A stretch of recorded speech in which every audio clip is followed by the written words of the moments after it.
করা হয়, যার ছকটি এক পলক দেখে নিতে পারেন।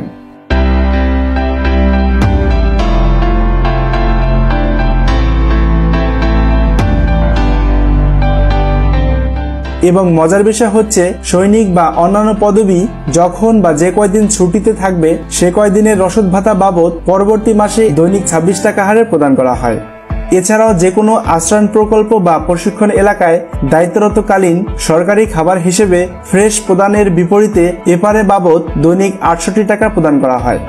আমরা নিশ্চয়ই জানি যে সকল সদস্যের থাকা এবং খাওয়া সম্পূর্ণ ফ্রি, এমনকি নিজ এবং পরিবারের চিকিৎসাও সম্পূর্ণ ফ্রি সুবিধা রয়েছে।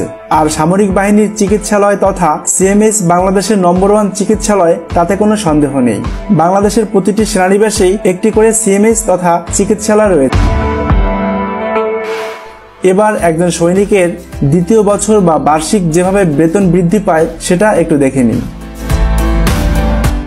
মূল বেতনের 5% হারে প্রতি বছর জুলাই মাসে বেতন বৃদ্ধি পেয়ে থাকে, যদিও এটার পরিমাণ নির্ধারণ করেই দেওয়া রয়েছে। এভাবেই মূল বেতন প্রতি বছর বৃদ্ধি পেয়ে থাকে। আর মূল বেতন বাড়লে অন্যান্য যে সকল ভাতা বৃদ্ধি পায় সেটা পূর্বের হিসাব দেখলেই বুঝবেন। এখন দেখা যাক পদোন্নতি হলে কিভাবে বেতন অ্যাডজাস্ট করা হয়।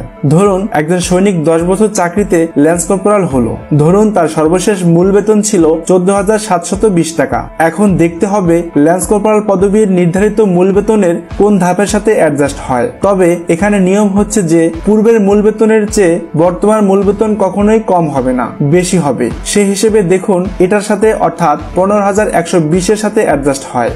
অ্যাডজাস্ট করার পর পদোন্নতির নিয়ম অনুসারে একটি ইনক্রিমেন্ট পাবে। তাহলে ইনক্রিমেন্ট হিসেবে এটা অর্থাৎ 15,880 টাকা মূল বেতন নির্ধারণ হবে।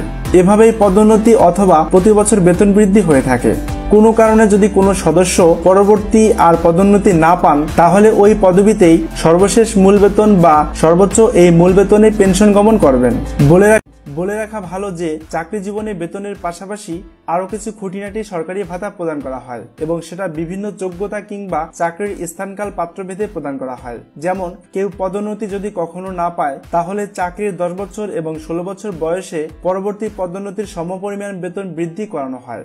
এছাড়াও চাকরি জীবনে মোট 3টি সুয়াচরণ ভাতা প্রদান করা হয়। আবার যারা para commando, sniper course, APC বা ট্যাঙ্ক ড্রাইভিং কোর্স করে থাকে, তাদের যোগ্যতা ভেদে প্রতি মাসে বেতনের সাথে ভাতা প্রদান করা হয়। তবে এই ভাতা খুব বেশি না, সর্বোচ্চ 500 টাকা এর ভিতর। এছাড়াও রয়েছে সেনা সদস্যদের সন্তানদের জন্য শিক্ষা সহায়ক ভাতা। একটি সন্তানের জন্য 500 টাকা নির্ধারিত এবং সর্বোচ্চ 2টি সন্তানের জন্য শিক্ষা সহায়ক ভাতা প্রদান করা হয়। এই ভাতা পাওয়ার জন্য সন্তানদের প্রথম শ্রেণীতে ভর্তি করানোর সার্টিফিকেট জমা দিতে হয়।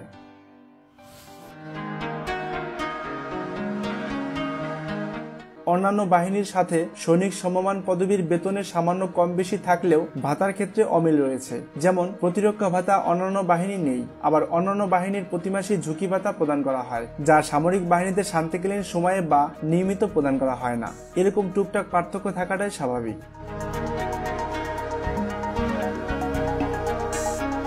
প্রত্যেকের জানা উচিত যে সেনা, নৌ ও বিমান বাহিনী হচ্ছে প্রতিরক্ষা মন্ত্রণালয়ের অধীনে এবং 3 বাহিনীর প্রধান হচ্ছে রাষ্ট্রপতি এবং অন্যদিকে প্রতিরক্ষা মন্ত্রী হচ্ছেন প্রধানমন্ত্রী নিজেই। আশা করছি সেনা সদস্যদের নিয়মিত বেতন কেমন হয়ে থাকে এবং কিভাবে বৃদ্ধি পায় সেটা সম্পর্কে সুস্পষ্ট ধারণা পেয়েছেন।